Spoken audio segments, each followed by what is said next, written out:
तो प्रधानमंत्री नरेंद्र मोदी ने हैदराबादी भाईजान असदुद्दीन ओवैसी के सारे दांव फेल कर दिए। हिंदू मुस्लिम कर दिए, मुस्लिम कार्ड खेलकर एआईएमआईएम चीफ 2024 की जो चुनावी पिच तैयार कर रहे थे, पीएम ने अपने बाउंसर से उसी पर ओवैसी को क्लीन बोल्ड कर दिया।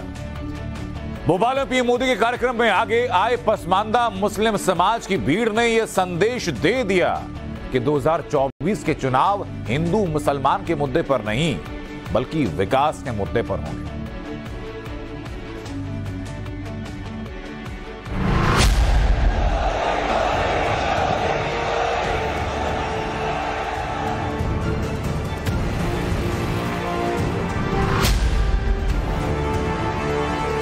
प्रधानमंत्री यूनिफॉर्म सिविल कोड के नाम पर फिर से कह रहा हूं, हिंदू सिविल कोड की बात करना चाह रहे हैं, उसको लाना चाह रहे हैं।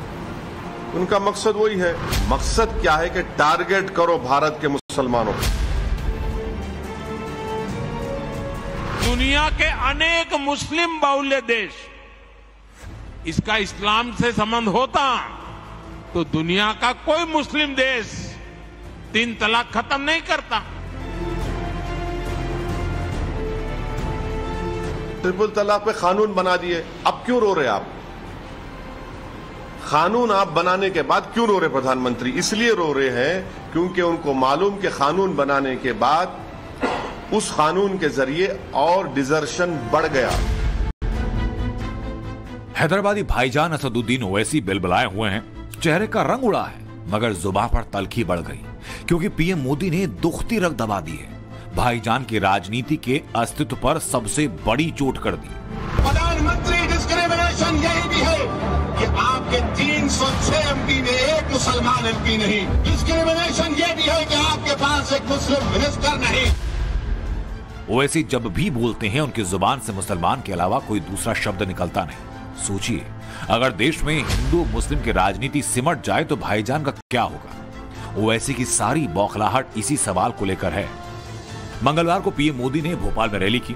इस रैली में पीएम मोदी ने मुसलमानों के नाम पर सियासत करने वालों को चारों खाने चित्त कर दिया। देखिए कैसे।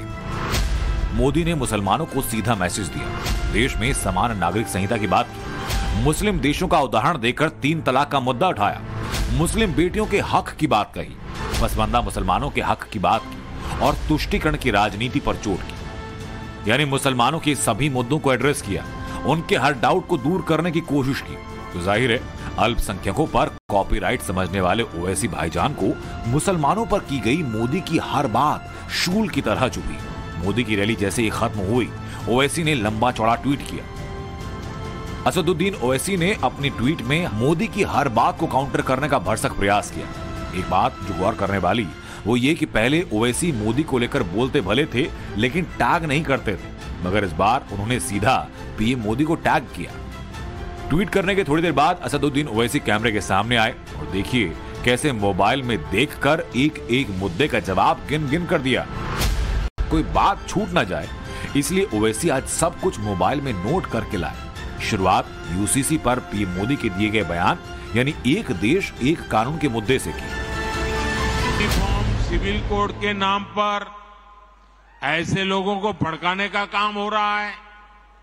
आप मुझे बताइए, एक घर में परिवार के एक सदस्य के लिए एक कानून हो, परिवार के दूसरे सदस्य के लिए दूसरा कानून हो, तो क्या वो घर चल पाएगा क्या?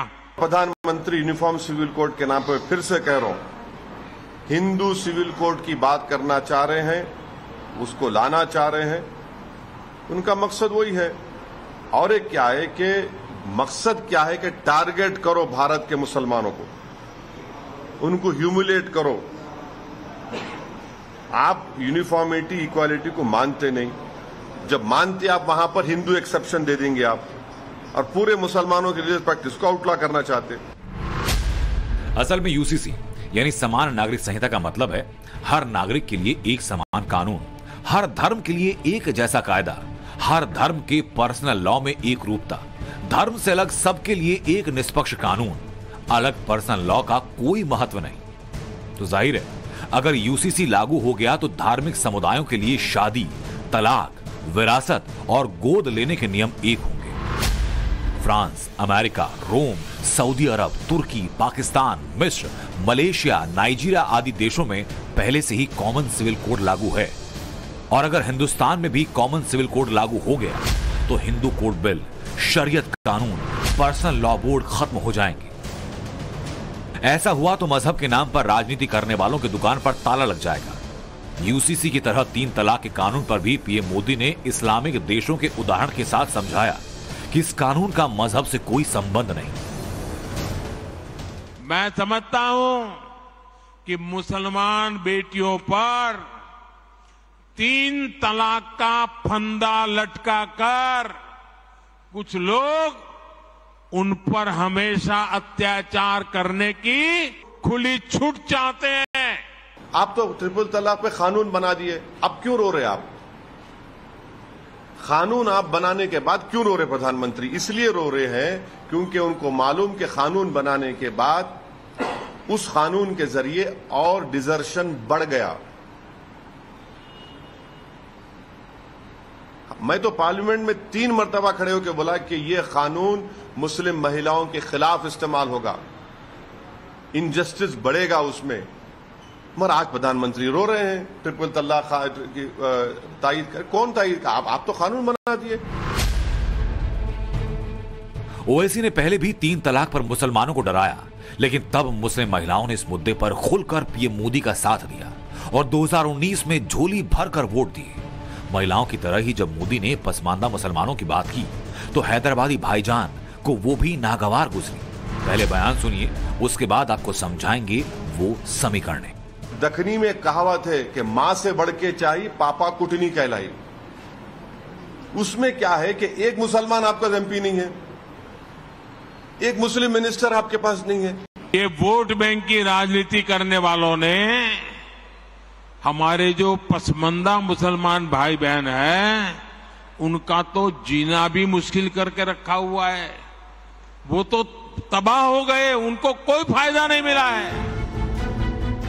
देश की मुस्लिम आबादी में पसमानदा मुस्लिम सामाजिक और आर्थिक के साथ साथ राजनीतिक और शैक्षणिक रूप से काफी पिछड़े हैं। आंकड़े बताते हैं कि देश में मुसलमानों की कुल आबादी में करीब 85% पसमानदा मुसलमान हैं, जबकि 15% उच्च जाति के मुसलमानों की आबादी है।